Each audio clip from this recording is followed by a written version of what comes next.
सभी को मेरा सादर जय सच्चिदानंद। श्री महाराज जी की कृपा से आज फिर हमें आध्यात्मिक चर्चा में सम्मिलित होने का सौभाग्य प्राप्त हुआ है और ये नई सीरीज शुरू कर रहे हैं हम, माइंड द मिडलमैन। मिडलमैन का मतलब होता है दलाल। मन हमारे भगवान के बीच में दलाल है। ये जो दलाल है ये जब तक ठीक काम नहीं करेगा तो भगवान के यहाँ से जो हमारे पास सूचनाएं आ रही है, जो हमें आदेश आ रहे हैं, वो बीच में गड़बड़ कर देता है। ये एडल्ट्रेशन कर देता है। जैसे कोई प्योर चीज़ में कोई मिलावट करके दे दे, ऐसे ही एडल्ट्रेशन करता है। तो इसको जीवन में समझना सबसे ज़रूरी है। जिसने मन की गति को समझ लिया और मन पे नियंत्रण प्राप्त कर लिया, वह जीवन में बहुत कुछ प्राप्त कर लेता है। एक तरह से सबसे बड़ा काम ही यही है। तो आज हम आध्यात्मिक चर्चा को फिर कर रहे हैं। मेरे पास कुछ लोगों की कंप्लेंट आई कि जी रिपीटिशन होता है। सज्जनों, आध्यात्मिक चर्चा जो है उसमें ये नहीं देखा जाता क्या चीज़ रिपीट हो रही है, क्या नहीं हो रही है। एक्चुअली क्या है कि मैंने आपको एक बार ये शायद कभी बताया भी है कि जब मैंने नया नया ये अध्यात्म को प्राप्त किया तो लोगों ने कहा कि आध्यात्मिक चर्चा में, सत्संग में एक चमत्कार है। क्या है? बोले आपके मन में जो भी प्रश्न है, जो भी शंका है, उसका समाधान बिना पूछे आपको सत्संग में, आध्यात्मिक चर्चा में मिल जाएगा। मैंने कहा कैसे पॉसिबल है? जो सुनाने वाला उसको तो पता नहीं मेरे मन में क्या है। बोले नहीं, ऐसा होता है। चलो प्रिया, सत्संग में जाना शुरू किया गया। आध्यात्मिक चर्चा सुननी प्रारंभ की गई और सचमुच में ऐसा हुआ। तो क्या होता है कि प्लानिंग करके नहीं सुनाया जाता आध्यात्मिक चर्चा। उस दिन के श्रोताओं को मन में क्या प्रश्न है, उनके क्या डाउट्स है, उसी हिसाब से ऊपर वाला प्लानिंग करता है। इसलिए अगर हमने पहले प्लान कर लिया कि आज हम ये सुनाएंगे, तो वह आध्यात्मिक चर्चा वास्तविक नहीं है। इसलिए आध्यात्मिक चर्चा में कब क्या आएगा ये हमको ब्लैंक रखना चाहिए, और जो भी आएगा उससे हमें हमारे डाउट्स क्लियर होंगे, हमारे प्रश्नों का उत्तर बिना पूछे मिलेगा। ये खुला चमत्कार आध्यात्मिक चर्चा का, सत्संग का है। तो सज्जनों, आध्यात्मिक चर्चा जो है, सत्संग जो है, वह इंटरटेनमेंट नहीं है। मैंने देखा बहुत से वक्ता ये प्रयास करते हैं कि हम पब्लिक को इंटरटेन करें, पब्लिक को हमारा स्पीच पसंद आए और पब्लिक मस्त हो जाए। वह इंटरटेनमेंट अगर हमने सत्संग के द्वारा, आध्यात्मिक चर्चा के द्वारा किया तो वो तो टेम्परेरी हुआ, पेन किलर की तरह हुआ। जितनी देर हमने सुनी उतनी देर एंजॉय किया, उसके बाद मामला समाप्त हो गया। एक्चुअली आध्यात्मिक चर्चा, सत्संग किस लिए किया जाता है, किस लिए सुना जाता है? कि हमें अंडरस्टैंडिंग डेवलप हो, हमारी समझ में आए कि ये जीवन क्या है, मैं क्या हूँ, किस लिए आया हूँ, संसार में ये रचना क्या है, इसके रहस्य क्या है, और मैं सफल जीवन, ऐसा जीवन कैसे बिता सकता हूँ जिससे जाते समय मैं हंसते हुए, आनंद के साथ, संतुष्टि के साथ जा सकूँ। ये सारी जो संभावनाएं हैं ये सत्संग के द्वारा प्राप्त होती है। तो और उसके अलावा इससे हमें प्रेरणा मिलती है अध्यात्म में प्रवेश करने की, अध्यात्म साधना को करने की। प्लस संसार के जो हमारा मन संसार की चीज़ों में रमता है, इससे वैराग्य भी जागृत होता है। ये उनमें इतना इंटरेस्ट घट जाता है। उसके बाद हम काम तो सारे करते हैं, पहले से ज़्यादा काम करते हैं, पर मोहवश न होकर ड्यूटी समझ के करते हैं। आज आप 90% देखेंगे जिनके जीवन में सत्संग नहीं है, अध्यात्म नहीं है, वह मोहवश होके कर्म करते हैं। परिवार का पालन, सब कुछ जो करते हैं मोहवश करते हैं। लेकिन एक आध्यात्मिक व्यक्ति उनसे अच्छा पालन पोषण करेगा, पर ड्यूटी समझ के करेगा कि ये मेरी ड्यूटी है, मुझे इनका अच्छा पालन करना है। उसको मोह नहीं होगा, और जहाँ आपका मोह नहीं होता है वहाँ आपकी परफॉर्मेंस बेटर हो जाती है। तो इसीलिए आध्यात्मिक चर्चा को हमेशा पॉजिटिव एटीट्यूड से सुनना चाहिए। कहते सुनने वाले 3 तरह के होते हैं। एक छालनी की तरह होता है। छालनी क्या करती है? कूड़ा कूड़ा रख लेती है, अच्छा निकाल देती है। तो कुछ लोग इस नेचर से सुनते हैं कि भाई मैं कमियां क्या निकालूं, जो अच्छा है उसको भूल जाते हैं। कहते वह सत्संग से जीवन में कुछ प्राप्त नहीं कर सकते। कुछ लोग होते हैं, कहते उखल मुसल की तरह होते हैं, जो भी है वह दोनों मिक्स कर दिया। और कुछ लोग होते हैं सूप की तरह होते हैं। सूप क्या करता है? गंदगी को फेंक देता है, अच्छाई को ग्रहण करता है। वह इस भावना से सुनते हैं कि आज के कार्यक्रम में मुझे प्रभु की कृपा से कुछ ऐसी चीज़ मिले जो मेरे जीवन के को सही ढंग से जीने में सहायता प्रदान करे, मार्गदर्शन करे। वो इससे पूरा फ़ायदा लेता है। तो इसलिए हमेशा पॉजिटिव एटीट्यूड से हमको आध्यात्मिक चर्चा को सुनना चाहिए, और हमेशा ये हमारे लिए कुछ न कुछ दे के जाएगा। क्योंकि ये अध्यात्म चर्चा को कहा गया कि ये ऐसी चीज़ है, तुलसीदास जी ने, बड़े बड़े संतों ने कुछ चीज़ों के लिए कहा है, भाग्य नहीं बड़े भाग्य कहा है। तो शरीर के लिए कहा गया बड़े भाग्य मानुष तन पावा, बहुत भाग्य से शरीर मिला है। ये मनुष्य शरीर मिलना बहुत बड़ा भाग्य है। इस बात को भी हम तुरंत नहीं समझेंगे। जब हमें सत्संग से प्रेम होगा, धीरे धीरे हमारी समझ में बात आएगी कि मनुष्य जीवन कितने बड़े भाग्य है जो मुझे मनुष्य जीवन मिला है। एक मौका मिला है अपने कर्मों को अच्छा करके अपने को जीवन को महान बनाने का मौका केवल मनुष्य शरीर में है। इवन देवता की योनि में भी वो चांस नहीं मिलेगा, ओनली ह्यूमन बॉडी में चांस है। तभी का सुर दुर्लभ सदग्रंथन गाया कि देवताओं को भी ये मनुष्य शरीर दुर्लभ है।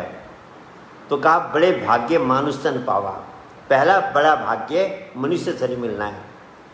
कहा दूसरे बड़ा भाग्य, बड़े भाग्य पाइए सत्संग, आध्यात्मिक चर्चा मिलना दूसरा बड़ा भाग्य है। ये सेकंड ग्रेस है ईश्वर की। पहली ग्रेस ह्यूमन बॉडी है, सेकंड ग्रेस स्पिरिचुअल डिस्कोर्सेज है, आध्यात्मिक चर्चा है। आध्यात्मिक चर्चा भी सज्जनों, हम हर एक चीज़ को आध्यात्मिक चर्चा कह देते हैं। कथा कहानियाँ आध्यात्मिक चर्चा नहीं है। आध्यात्मिक चर्चा वह है जो हमें अध्यात्म को, शास्त्रों को समझने की क्षमता प्रदान करे।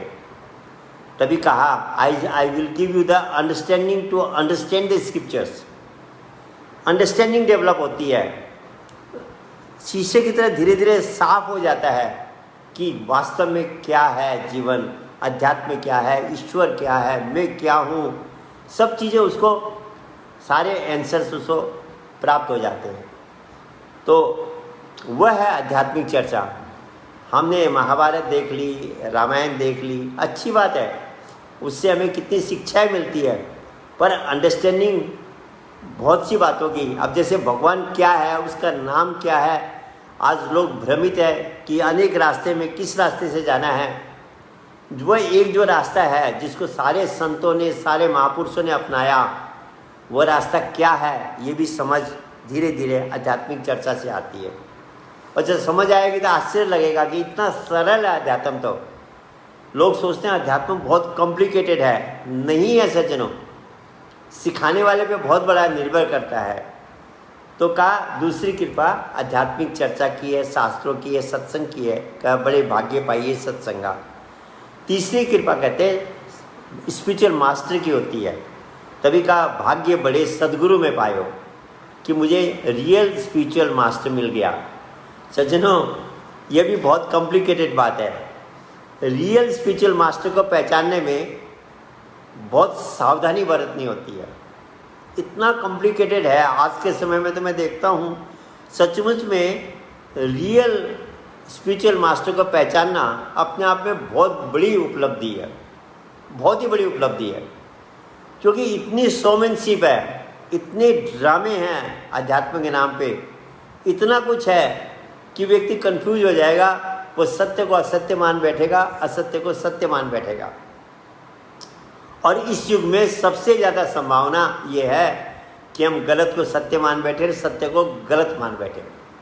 कहा भी है कि जब भगवान विष्णु ने सत्य और असत्य को बुलाया, दोनों ने सोचा नहा करके चलते हैं। नहाने के बाद असत्य पहले निकल गया और सत्य के कपड़े पहन के चल दिया। अब बेचारा सत्य क्या करता, असत्य कपड़े पहन के आया। तो कहते हैं आज के युग में जो सत्य दिखता है हो सकता है वह असत्य हो, और जो असत्य दिखता है हो सकता है वह सत्य हो। तो ये खतरा है।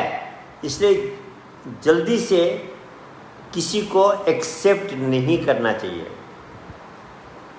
किसी को जल्दी से ये मेरा स्पिरिचुअल मास्टर सही है एक्सेप्ट नहीं करना चाहिए। बहुत सावधानी से सोच के समझ के सारी तरह से विचार करके निर्णय करना चाहिए।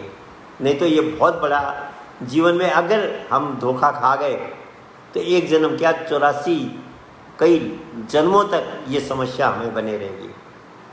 कहा भी है कि जब एक अजगर पड़ा हुआ था, चींटियाँ उसको नोच रही थी, तो कहा कि ये जो चींटियाँ है क्या है, बोले ये अजगर जिसको चींटियाँ नोच कर सारे घाव बना दिए, ये पहले जन्म का गुरु था, ये इसके चेले थे। तो कहा नकली गुरु अजगर बने लग 84 जाए, चेला हो सो चींटी बने नोच कर खाए। भैया फिर क्या फ़ायदा। भगवान ने विवेक किस लिए दिया है, बुद्धि किस लिए दिया है, सोचने की निर्णय करने की क्षमता मनुष्य शरीर में किस लिए दी है कि हम सही निर्णय कर सकें, गलत स्पिरिचुअल मास्टर के चक्कर में न पड़े। बड़ी बड़ी बातें मीठी बातें करने वाला हो सकता है असली हो भी ना भी हो, उसकी पहचान भी धीरे धीरे हम जब संत सुनते जाएंगे हमारी समझ में आएगा कि असली को कैसे पहचानना है। कुछ चीज़ें ऐसी होती है हमारी होम्योपैथी में, दवाइयों के कुछ गोल्डन सिम्टम्स होते हैं। वह सिम्टम उस दवाई के अलावा दूसरी दवाई में होता ही नहीं है। अब बहुत से ऐसे सिम्टम्स हैं, जैसे हमारे यहाँ नेक्ट्यूमेट नाम की होम्योपैथिक दवाई है, कहते हैं हंसने से आंखें गीली हो, तो ये नेक्ट्यूमेट का सिम्टम है, दूसरे दवाइयों में नहीं है ये सिम्टम। ऐसे प्रत्येक दवाई में कुछ न कुछ गोल्ड सिम्टम्स होते हैं। तो जो अच्छा डॉक्टर होता है वो गोल्डन सिम्टम अगर उसके दिमाग में है तो पेशेंट को सही दवाई देगा और पेशेंट क्योर होगा। ऐसे समय पे अवतरित महापुरुष को, लिविंग स्पिरिचुअल मास्टर को पहचानने के लिए भी जब हम सुनते रहेंगे तो हमें कुछ गोल्डन रूल्स, गोल्डन फॉर्मूले मिल जाएंगे, जिससे हम कंफर्म हो सकते हैं कि ये महापुरुष असली है और तब धोखा नहीं होगा। तो कहा तीसरी कृपा स्पिरिचुअल मास्टर की होती है, सदगुरु की होती है, जो हमको सही रास्ता, शॉर्टेस्ट रास्ता, ईजीएस्ट रास्ता बताते हैं, कॉम्प्लिकेटेड नहीं बताते। अच्छा स्कूल में कॉलेज में पढ़ाने वाला टीचर भी जो एक्सपर्ट होता है वह कॉम्प्लिकेटेड सब्जेक्ट को भी बहुत सिंपली समझा देता है, और जो स्वयं कन्फ्यूज्ड है वो सिंपल सब्जेक्ट को भी कन्फ्यूजिंग ढंग से पढ़ाएगा। पढ़ने वाले के स्टूडेंट के दिमाग में कुछ नहीं बैठेगा। ऐसे जो रियल महापुरुष होता है वह अध्यात्म को इतना इजी बना देता है कि जिसकी हम कल्पना नहीं कर सकते। आप देखिए 108 उपनिषद से, उसको पढ़ते पढ़ते व्यक्ति कंफ्यूज हो रहा था, मैं क्या करूँ, किस ऋषि की बात को मानूँ। भगवान कृष्ण आए, छोटी सी गीता में सब कुछ क्लियर कर दिया। अब तो गीता पढ़ के भी आप क्लियर नहीं होते हैं, क्योंकि गीता में वो जो तत्व ज्ञान है क्या है, आजकल गीता में भी लोग बड़ी बड़ी फिलोसॉफी सुनाने लग गए, पर उसका जो इसेंस था, वो कौन से रास्ता, कौन सी राजविद्या की चर्चा भगवान कृष्ण ने की है कि राजविद्या राजगुह्यम पवित्रम इदम उत्तमम, कि सब विद्याओं की राजा है, सबसे गोपनीय है।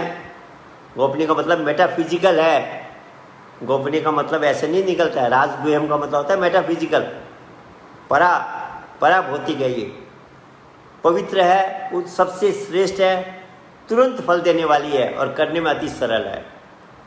हमें जो लोग साधना सिखाते कहते करते रहो, धीरे धीरे इसका रिजल्ट आएगा। पानी आज पिएंगे तो प्यास कल नहीं मिटेगी, इमीडिएट मिटेगी। अगर हमारी साधना सही है जिस समय करेंगे उसी समय रिजल्ट आएगा।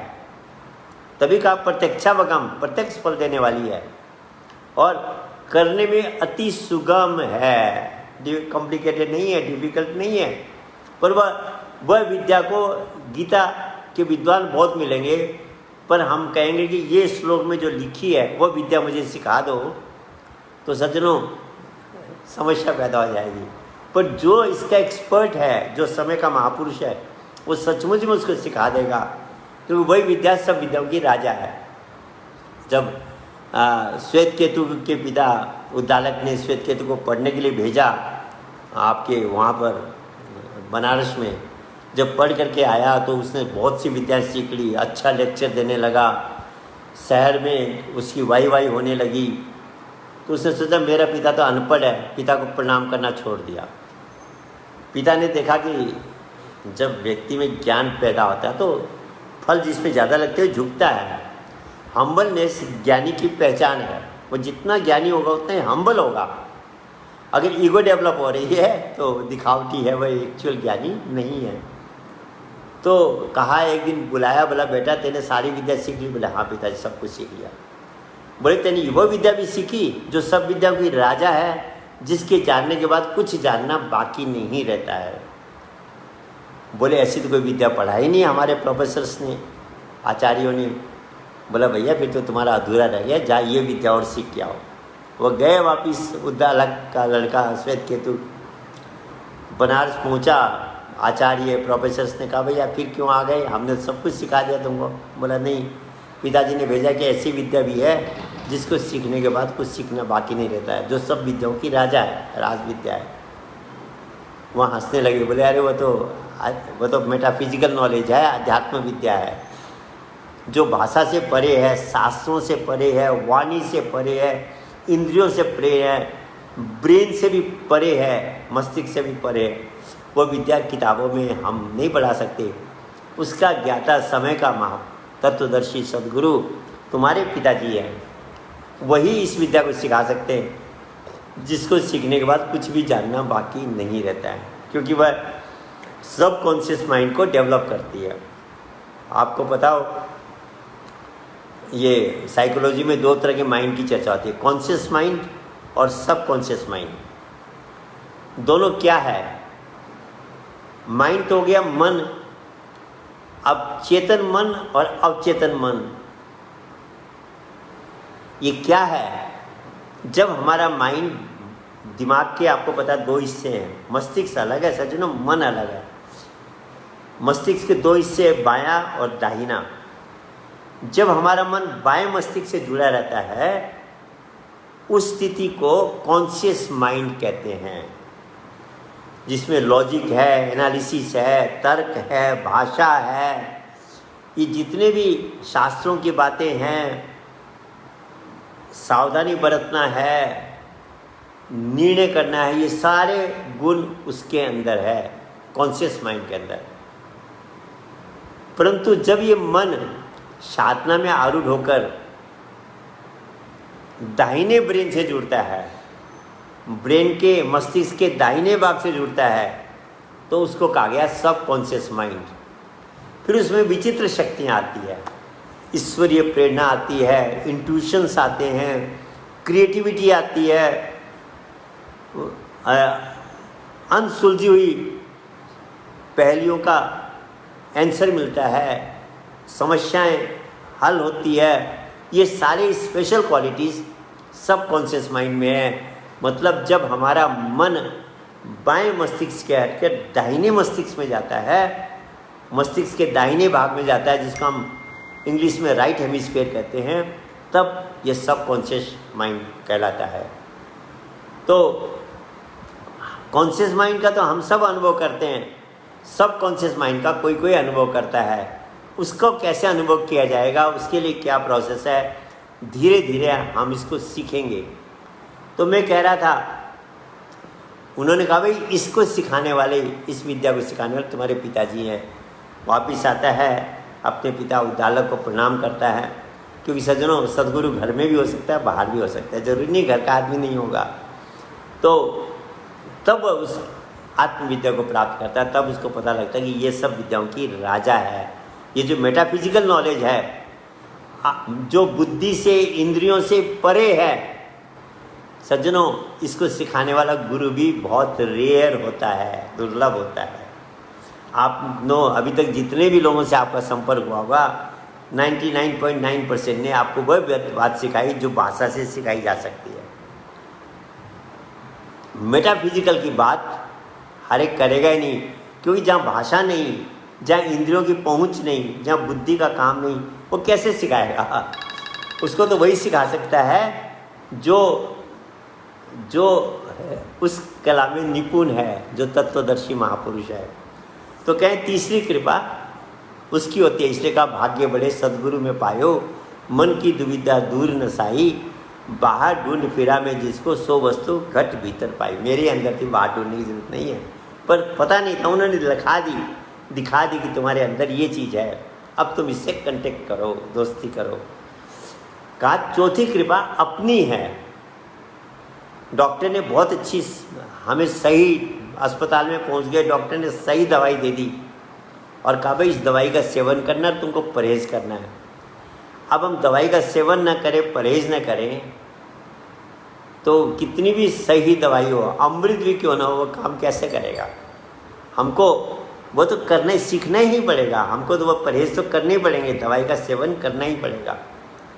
इसलिए कहा कि दो बात कहा कि रघुपति यही बात ही भले कुरोग न साई, नहीं तो कोटि जतन नहीं जाई। रघुपति भक्ति सजीवन मूरी, अनुपान सदा तिरूरी।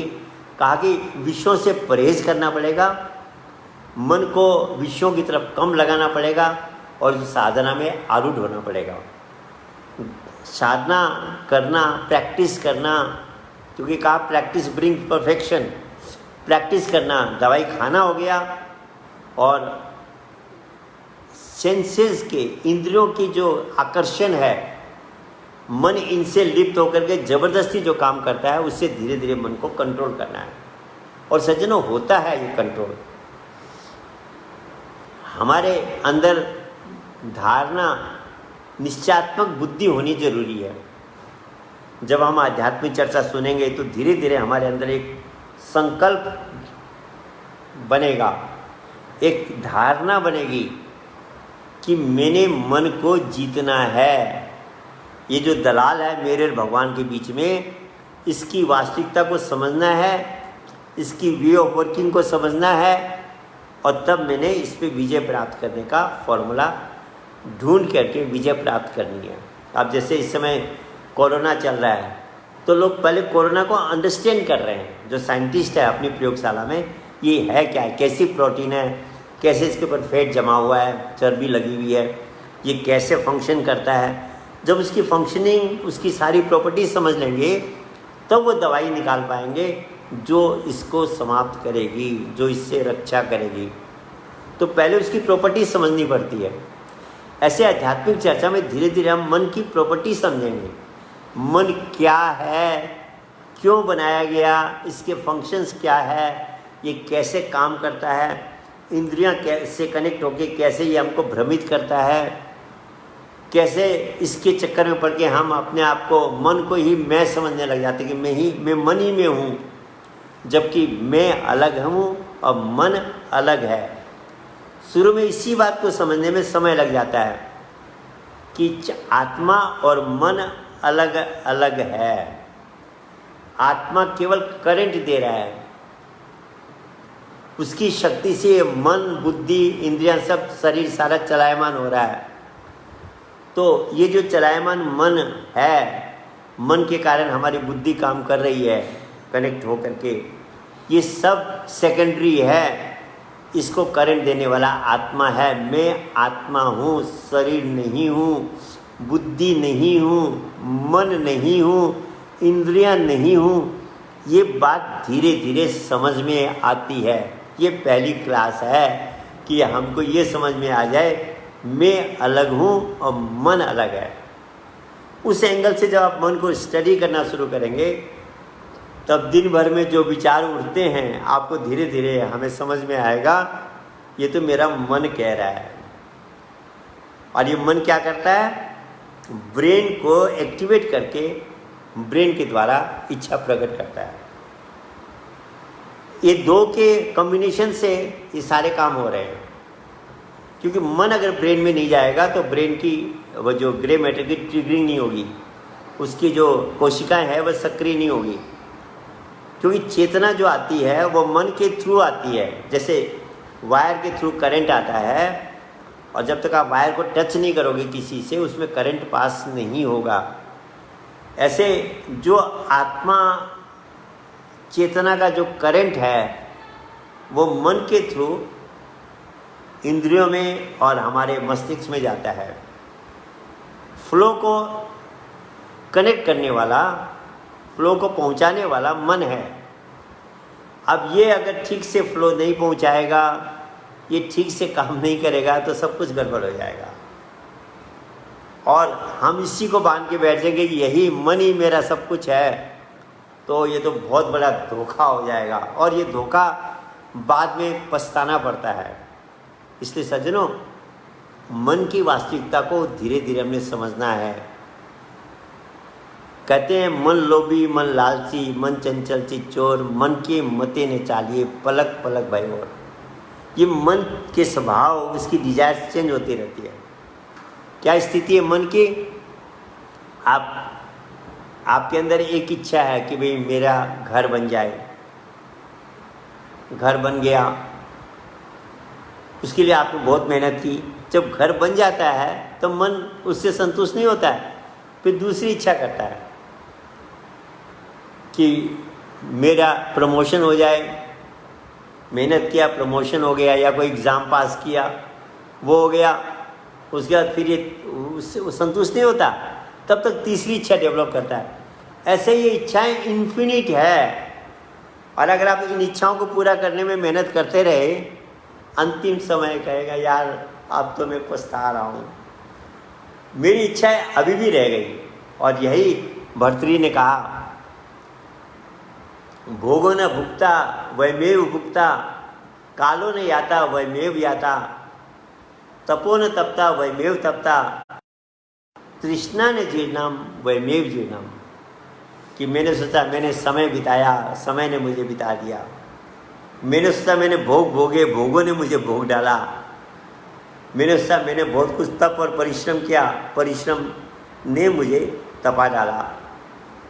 और मैं बुढ़ा हो गया, शरीर बुढ़ा हो गया, इंद्रियां शिथिल हो गई, मेरी तृष्णाएं, मेरी कामनाएं, मेरी इच्छा यथावत है। इच्छाएं को अनगणित अभी भी मेरे मन में है, इच्छाएं समाप्त नहीं हुई। तृष्णा न जीर्णम वैमेव जीर्णम, मेरा शरीर में जीर्ण हो गया, मेरी इंद्रियां शिथिल हो गई, दिमाग भी कमज़ोर पड़ने लगा, पर मन की इच्छाएं, तृष्णा जो है वह यथावत है। पर सज्जनों, तब तक लेट हो चुका होता है। कहते हैं आप पछताए क्या होते जब चिड़िया चुग गई खेत। इसलिए मन को पहले ही समझना है। निश्चयात्मक बुद्धि, भगवान कृष्ण कहते हैं कि अर्जुन इसी को धारणा का, योग में, योग का जो छठा अंग है वो धारणा है।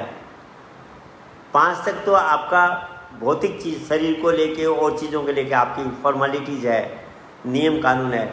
छठे से अध्यात्म शुरू होता है। सबसे पहले आप आध्यात्मिक चर्चा सुन के आपके अंदर एक दृढ़ निश्चय होगा, डिटर्मिनेशन होगा, स्ट्रॉन्ग डिटर्मिनेशन कि मैंने मन को जीतना है, मन की वास्तविकता को जानकर इसके ऊपर आधिपत्य प्राप्त करना है। और ये पॉसिबल है, इम्पॉसिबल नहीं है। ये बात हमारे दिमाग में जब धीरे धीरे बैठ जाएगी, फिर हम इस मन के ऊपर रिसर्च शुरू करेंगे, खुद भी और आध्यात्मिक चर्चा के द्वारा भी। दोनों का सम्मिश्रण होकर के हम धीरे धीरे इस मन के रहस्य को समझेंगे। और जब हमारी धारणा स्ट्रॉन्ग हो जाएगी तो ध्यान और समाज के द्वारा, साधना के द्वारा, मेटाफिजिकल मेडिटेशन के द्वारा हम इस मन को जीतेंगे। तो मेटाफिजिकल मेडिटेशन क्या है, मन की कैसी गतियां हैं, ये धीरे धीरे हम इस चर्चा को करते रहेंगे। ये सीरीज का पहला एपिसोड आज हमें प्रभु कृपा से इसमें सम्मिलित होने का मौका मिला है और इसको खुद भी सुनना चाहिए, औरों को भी प्रेरित करना चाहिए।